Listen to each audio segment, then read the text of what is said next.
It was early summer in 2017. I was in Seattle, Washington, United States for an internship. I was waiting for a bus to get home after finishing my work. While I was waiting, I saw an old lady wearing shabby and dirty clothes approaching me.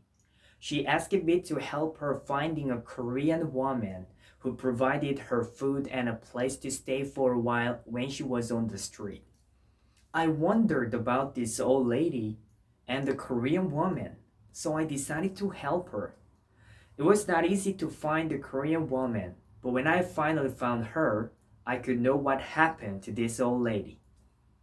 This old lady's name was Ruby.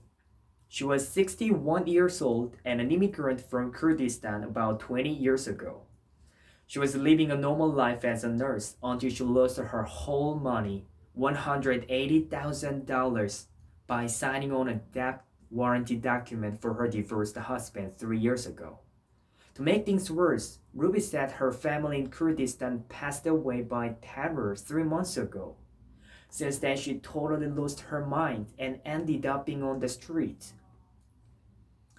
I was shocked by the story of Ruby's life, but it was just the start of a big wave that impacted my life. One day, I got a call from Ruby. She says she lost her money $200 by a fraud on the street. When I found her, she was crying. I told her to call the police, but she said she doesn't want to do that because he was just a young man. She was worrying about the guy who cheated her. I could not understand.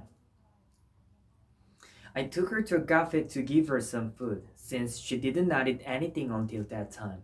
And that very moment, I saw her praying. My Lord, thank you for this good food. I know you are always seeing after me. Then she took some of the bread and went out to share it with other homeless people outside. She was smiling and talking peacefully with other people and was taking care of them.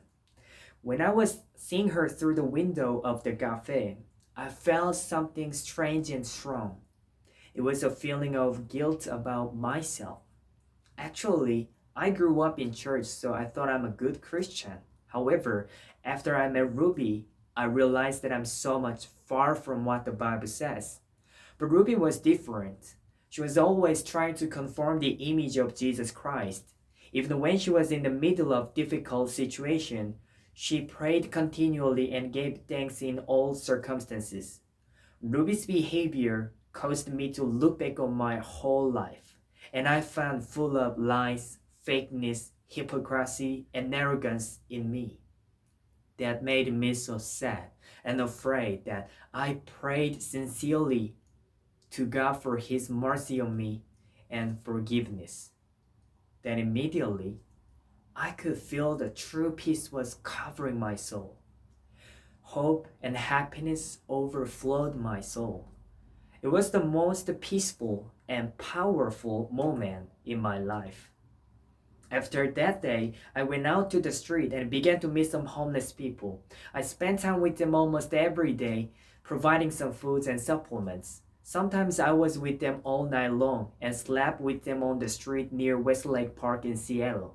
I tried to listen to their stories, and I realized that there is the love of Jesus Christ in the life story of the homeless people. Their stories were so powerful that I wrote the amazing stories as an essay book titled Special Gift. The event of meeting Ruby ultimately changed my life. Now I have a new vision. I decided to be a pastor in the future to share the love of Jesus Christ. I hope I can go to the poor and needy neighbor and lift their life through the power of message of Jesus Christ.